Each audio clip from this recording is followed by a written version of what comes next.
అసలు వక్ఫ్ అంటే ఏంది? 2 రోజుల క్రితం పార్లమెంట్‌లో రగడ సృష్టించిన ఈ వక్ఫ్ బోర్డ్ అమెండ్మెంట్ యాక్ట్ 2024లో అసలు ఏముంది? దాని వలన ఆ వక్ఫ్ బోర్డుకు కలిగే నష్టాలేంటి?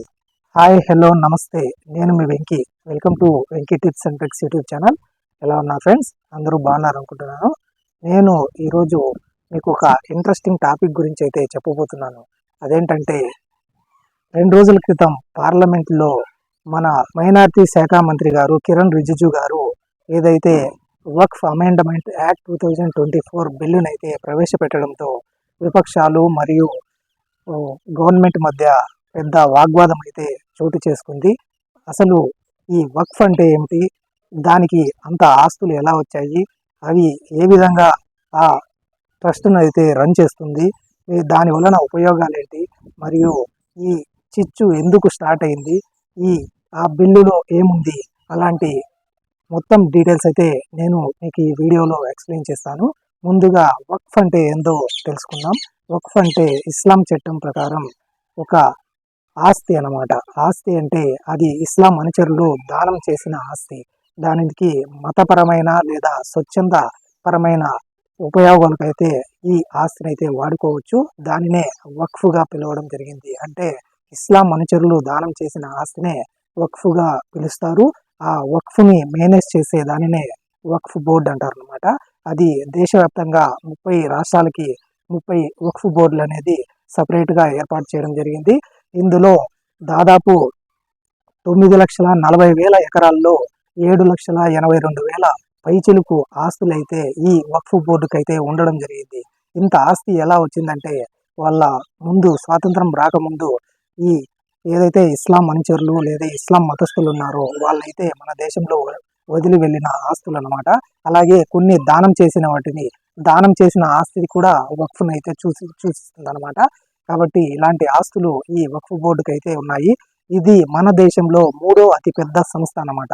తర్వాత ఏదైతే మన డిఫెన్స్ ఆర్మీకి సంబంధించిన ఆస్తులు ఉన్నాయో, తర్వాత భారత రైల్వేకి సంబంధించిన ఆస్తులు ఉన్నాయో, వాటి తర్వాత మన దేశంలో అత్యంత ఎక్కువ మరియు అత్యంత విలువ కలిగిన ఆస్తి కలిగిన ఏదైనా సంస్థ ఉందంటే అది ఈ వక్ఫ్ బోర్డు అనమాట. ఈ వక్ఫ్ బోర్డులో దాదాపు అదే చెప్పాను కదా, 7,82,000 పైచిలుకు స్థిరాస్తులు మరియు 16,600 పైచిలుకు చరాస్తులు అయితే ఉండడం జరిగింది. కానీ అసలు ఈ వక్ఫ్ బోర్డు ఎప్పుడు స్థాపించారంటే 1900 స్వాతంత్రం వచ్చిన తర్వాత 1954లో ఈ వక్ఫ్ బోర్డును అయితే స్థాపించడం జరిగింది ఈ ఆస్తుల పరిరక్షణకి. మరియు 1993లో అయితే 1995లో అయితే దీనిలో సవరణలు అయితే చేయడం జరిగింది అప్పుడున్న గవర్నమెంట్. అలాగే 2013లో కూడా దీనికైతే మరిన్ని అధికారాలు అయితే కట్టబెట్టడం జరిగింది. మరియు ఈ సవరణలు అయితే పార్లమెంటులో ప్రొడ్యూస్ చేసి వాటికి మరిన్ని అధికారాలను అయితే కట్టబెట్టడం జరిగింది అనమాట. ఈ అధికారాలు ఎలా ఉంటాయంటే ఈ వక్ఫ్ బోర్డు నుంచి ఏదైనా సందేహాస్పద ఆస్తి ఉన్నా, లేదంటే యజమానుల నుంచి వారు అయితే ఈ వక్ఫ్ బోర్డు ఏదైనా ఆస్తిని క్లెయిమ్ చేయాలనుకుంటే అది క్లెయిమ్ చేశారంటే తర్వాత దానిని అసలు కోర్టులో కూడా వాళ్ళైతే తిరిగి పొందలేని పరిస్థితి అయితే ఉంటుందన్నమాట. ఈ యజమానులు ఈ ఆస్తిని అయితే ఆ యజమానులు కోర్టులో కేసు వేసినప్పటికీ అది చెల్లని పరిస్థితి ఉంది. అలాంటి అధికారాలు అయితే ఈ వక్ఫ్ బోర్డుకి 1995 మరియు 2013లో జరిగిన సవరణలు అయితే యూపీఏ గవర్నమెంట్ అయితే ఇవ్వడం జరిగింది. కాబట్టి ఈ వక్ఫ్ బోర్డు అనేది చాలా ఎక్కువ అది ఏదైనా అవ్వచ్చు, క్లెయిమ్ అవ్వచ్చు, లేదంటే కొన్ని సందర్భాల్లో వాళ్ళు ఇతరుల భూములను అయితే తీసుకోవడం కానివ్వండి, ఇలాంటి ఎన్నో కబ్జాలు ఇలాంటివి జరుగుతున్నాయనేది చాలామంది వాదన, మరీ ముఖ్యంగా ఈ గవర్నమెంట్ యొక్క వాదన అనమాట. కాబట్టి ఈ వక్ఫ్ బోర్డులో కొన్ని నిర్ణయాలను అయితే వాళ్ళని అమెండ్మెంట్ చేయాలన్న ఉద్దేశంతో ఈ వక్ఫ్ బోర్డు 2024 బిల్లునైతే ఇప్పుడైతే ఏదైతే సెంట్రల్ గవర్నమెంట్ ఎన్డీఏ గవర్నమెంట్ ఉందో అదైతే పార్లమెంట్లో ప్రవేశపెట్టడం జరిగింది. దాని వలన పార్లమెంట్లో అయితే చాలా చర్చ అయితే జరగడం జరిగిందనమాట. కాబట్టి ముందుగా ఈ వక్ఫ్ బోర్డులో ఎవరెవరు ఉంటారు అనేది నేను ఇప్పుడైతే చెప్తాను మీకు. వక్ఫ్ బోర్డులో వకీఫ్ అంటారనమాట, వ్యవస్థాపకులు అంటారు. మరియు ముత్తావలి అంటే ట్రస్టీ, మరియు కది అంటే న్యాయవాది, మరియు లబ్ధిదారులు. ఈ విధంగా 4 మంది అయితే ఈ వక్ఫ్ బోర్డులో వాళ్ళు ఉండడం అయితే జరుగుతుంది. వీళ్ళ ఆధీనంలోనే వక్ఫ్‌కు సంబంధించిన అన్ని ఆస్తులైతే నియమించబడతాయన్నమాట. ఈ వక్ఫ్ బోర్డులో ఉన్న ఆస్తులని ఏదైనా అమ్మడానికి కానీ, లేదంటే వాటిని వినియోగించడానికి కానీ దానికి సెపరేట్ మార్గదర్శకాలైతే ఉన్నాయి. మరియు వాటిని అమ్మేదానికి కానీ, లేదంటే వాటిని ఏదైనా కబ్జాలు అలాంటివి చేసేదానికి కానీ వక్ఫ్ బోర్డులో ఉన్న అధికారులకు కూడా ఆ అధికారం అనేది ఉండదన్నమాట. కాబట్టి ఏదైనా ఒక వ్యక్తి యొక్క ఆస్తిని వాళ్ళది అని క్లెయిమ్ చేశారంటే అది ఖచ్చితంగా వక్ఫ్ బోర్డుకైతే వెళ్ళడం అయితే జరుగుతుంది అనేది ఈ ఇప్పుడున్న గవర్నమెంట్ యొక్క వాదన. అలాంటి అధికారాలు కూడా లాస్ట్ గవర్నమెంట్ కానీ, లేదంటే 1995లో ఉన్న ఈ అధికారంలో వల్ల వాళ్ళకైతే అలాంటి అధికారాలు అయితే వచ్చాయి.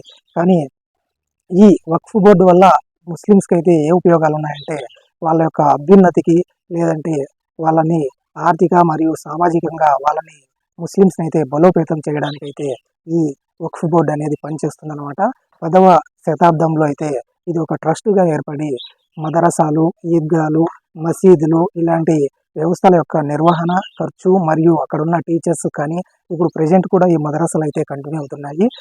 వాటికి టీచర్స్‌కి జీతాలు అవ్వనివ్వండి, అక్కడ సౌకర్యాల కల్పనలో ఈ ఈ వక్ఫ్ బోర్డు అనేది ప్రధాన పాత్ర అయితే పోషించింది.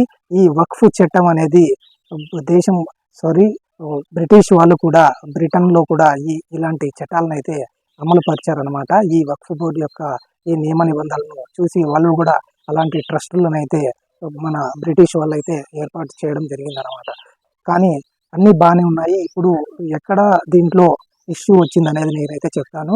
తమిళనాడులో ఏదైతే పురాతన గ్రామం ఉంటుందో ఆ గ్రామంలో 1500 ఏళ్లకు ముందు అప్పటి నుంచి ఉన్నటువంటి గ్రామంలో వీళ్ళైతే ఈ వక్ఫ్ బోర్డు వాళ్ళు ఆ గ్రామం తమది, ఆస్తి తమది అనేది క్లెయిమ్ చేయడం అయితే జరిగింది. దాని ద్వారా ఈ ఈ అంశం అనేది, ఈ వక్ఫ్ బోర్డు అంశం అనేది వెలుగులోకి అయితే రావడం జరిగింది. కానీ అక్కడ ఎటువంటి ముస్లిమ్స్ నివసించినట్టు కానీ, లేదంటే ఈ వక్ఫ్ బోర్డుకు సంబంధించిన ఆస్తులు అన్నట్టు కానీ ఎటువంటి ఆధారాలు అయితే లేవు. కానీ 1500 ఏళ్ల క్రితం అక్కడ నిర్మించిన ఒక పురాతన హిందూ దేవాలయం అయితే ఆ గ్రామంలో ఉండటం వలన దీని మీద అయితే ఇంత పెద్ద ఇష్యూ అయితే జరగడం జరిగింది. అలాగే అక్కడ ఆ వక్ఫ్ బోర్డుకి సంబంధించి 1400 ఏళ్ల క్రితం స్థాపించబడిన ఈ మత సంబంధమైన సంస్థకు ఈ 1500 ఏళ్ల క్రితం ఉన్నప్పటి ఈ పురాతన ఆలయం అయితే ఆ గ్రామానికి మీద ఈ పెత్తనం అయితే చేయడం అనేది చాలా వరకు దిగ్భ్రాంతికి అయితే గురి చేసింది. అందువలనే ఈ అమెండ్మెంట్ యాక్ట్ అయితే తీసుకురావాలన్నది ఈ గవర్నమెంట్ అయితే భావన. మరియు ఇలాంటి కొన్ని ఇంకా సందర్భాలు అయితే నేను చెప్తాను.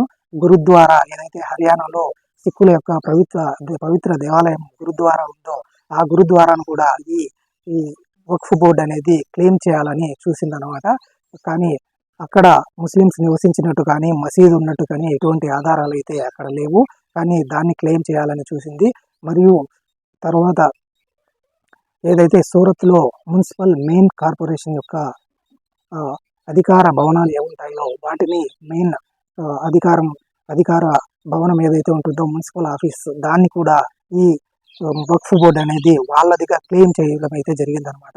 ఆ క్లెయిమ్ చేయడానికి వాళ్ళు చెప్పిన కారణం ఏంటంటే షాజహాన్ గారు వాళ్ళ కూతురికి ఈ వక్ఫ్ అంటే దానంగా దాన్ని అయితే ఆ సూరత్ మున్సిపల్ కార్పొరేషన్ మెయిన్ ఆఫీస్ని అయితే దానం చేసినట్టుగా వాళ్ళైతే చెప్పడం జరిగింది.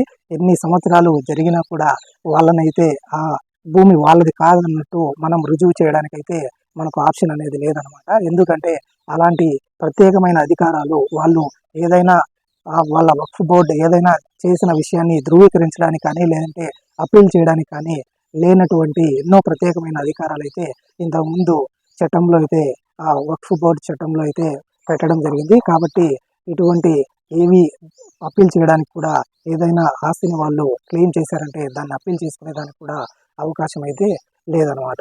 కాబట్టి దీనిని అమెండ్మెంట్ చేయాలని ఈ గవర్నమెంట్ అయితే ఈ బిల్లును ప్రవేశపెట్టడం జరిగింది. అందులో ఉన్న కొన్ని ముఖ్యాంశాలు అయితే నేను చెప్తాను.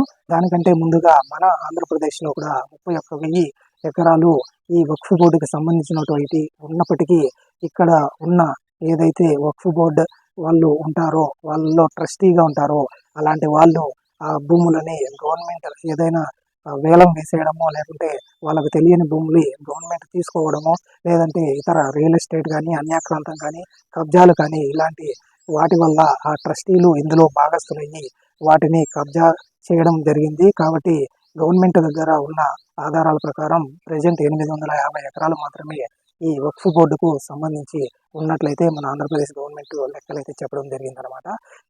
ఇప్పుడు ప్రవేశపెట్టిన ఈ బిల్లు వల్ల వక్ఫ్ బోర్డుకు జరిగే నేను ఏవైతే మార్పులు అయితే నేనైతే ఇప్పుడు చెప్తాను. ముందుగా ఇందులో కలెక్టర్లకు అయితే అధికారాలు అయితే ఉంటాయన్నమాట.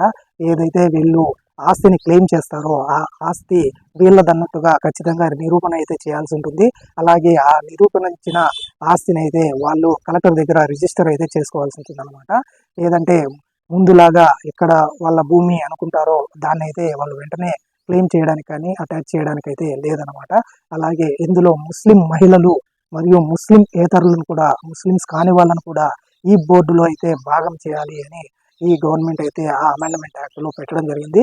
అలాగే దాదాపు 40 రకాల సవరణలు అయితే ఇందులో పెట్టడం జరిగింది. వాళ్ళు ఏదైతే ఇంతవరకు క్లెయిమ్ చేసుకున్నారో ఆ ఆస్తులకి వాళ్ళు ఖచ్చితంగా ఆ ఐడెంటిఫికేషన్ అనేది చూపించాలి అని అలాంటి 40 రకాల సవరణలు అయితే ఈ గవర్నమెంట్ చేయడం జరిగింది. దీని ద్వారా వాళ్ళకి ఒక ఏదైతే జవాబుదారీతనం అనేది ఈ చట్టానికి వస్తుందన్న ముఖ్య ఉద్దేశంతో ఈ గవర్నమెంట్ అయితే ఆ చట్టాన్ని తీసుకురావడం జరిగింది. ఈ చట్టం యొక్క నిర్ణయంపై ఇది విపక్షాలు ఆందోళన చేపట్టినప్పటికీ దీనిని అయితే పార్లమెంటరీ స్టాండింగ్ కమిటీకి అయితే బిల్లును అయితే మూవ్ చేయడం జరిగింది. ఈ పార్లమెంటరీ స్టాండింగ్ కమిటీలో 21 సభ్యుల ప్యానెల్ని అయితే ఏర్పాటు చేయడం జరిగింది. ఈ 21 సభ్యుల ప్యానెల్ వచ్చి ఈ బిల్లు మీద పూర్తిగా వాళ్ళు ఒపీనియన్ మరియు ఇతరుల ఏదైతే ఆర్గనైజేషన్స్ ఉంటాయి, అలాగే ఎక్స్పర్ట్స్ ఉంటారో మరియు వివిధ రకాల పార్టీలకు సంబంధించి అందరినీ ఈ చట్టం గురించి వాళ్ళనైతే ఒపీనియన్స్ కనుక్కొని ఈ బిల్లును పాస్ చేయాలా వద్దా అన్న నిర్ణయం నెక్స్ట్ జరిగే పార్లమెంట్ సమావేశాల్లో ఫస్ట్ వీక్లోనే దీన్ని అయితే నా ముందు ఉంచవలసిందిగా స్పీకర్ గారు అయితే దీనిని పార్లమెంట్ స్టాండింగ్ కమిటీకి అయితే పంపించడం జరిగింది. ఇందులో అన్ని పార్టీల వాళ్ళు 21 మంది అన్ని పార్టీల నుంచి ఈ సభ్యులను అయితే ఎన్నుకొని అందులో ఆ పార్లమెంట్ స్టాండింగ్ కమిటీలో అయితే ఉంచడం జరిగింది. వాళ్ళైతే దీని మీద తమ నిర్ణయాన్ని నెక్స్ట్ పార్లమెంట్ సెషన్ ఫస్ట్ వీక్లో అయితే స్పీకర్ ముందు అయితే ఉంచడం జరుగుతుంది.